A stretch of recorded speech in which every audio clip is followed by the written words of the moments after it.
everyone, I'm Morgan Bell. I'm the social media manager at UAF, and I'm here with Tom, and he's going to talk to us a little bit more about his research today. So Tom, take it away. Thanks, Morgan. My name's Tom Ballinger. I'm a climate scientist at the International Arctic Research Center. Awesome, thanks Tom. And do you mind just talking to us about your research and what you found? Sure.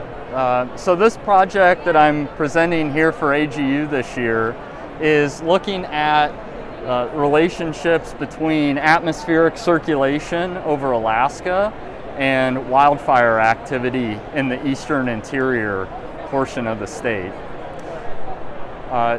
In this project, we're linking atmospheric circulation, essentially winds in the middle atmosphere over Alaska, to wildfire activity. So in other words, on timescales of days to several weeks, what can that atmospheric data tell us about the wildfire season to come? That's awesome, and you said it can predict wildfires. Do you mind talking a little bit about that? Yeah, so with this work, we're just starting to scratch the surface on how the middle atmospheric circulation, or the winds, as I mentioned, can be used to predict wildfire incidents out to a couple weeks in time.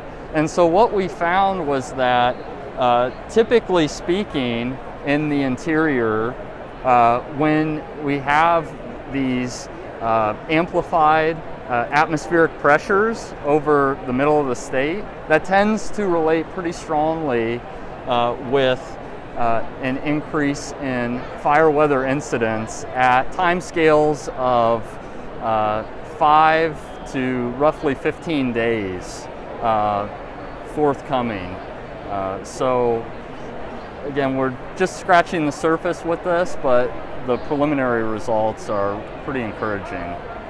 Thank you. And you said preliminary. What are you guys looking to do with this in the future? Yeah, so this study is just focusing on these atmosphere surface relationships as it relates to the fire weather for the interior. We want to expand this across the state of Alaska to get a better feel for how circulation patterns precondition and relate to fire weather extremes over the duration of the fire season, which is roughly speaking early April to late September.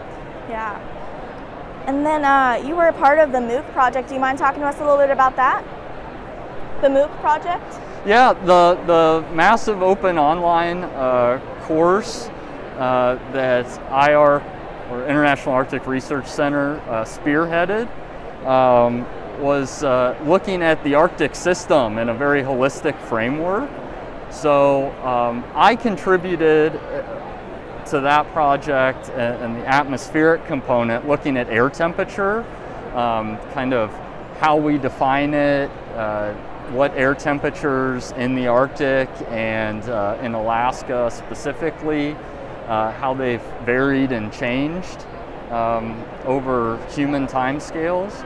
And then that kind of led into further discussions and lectures that my colleagues put forth on not only the atmosphere, but also the ocean and the land surface and people in the Arctic as well. So it was really nice and exciting to be part of that and share it with the world. Yeah, absolutely. Thank you so much for your time, Tom. Thanks.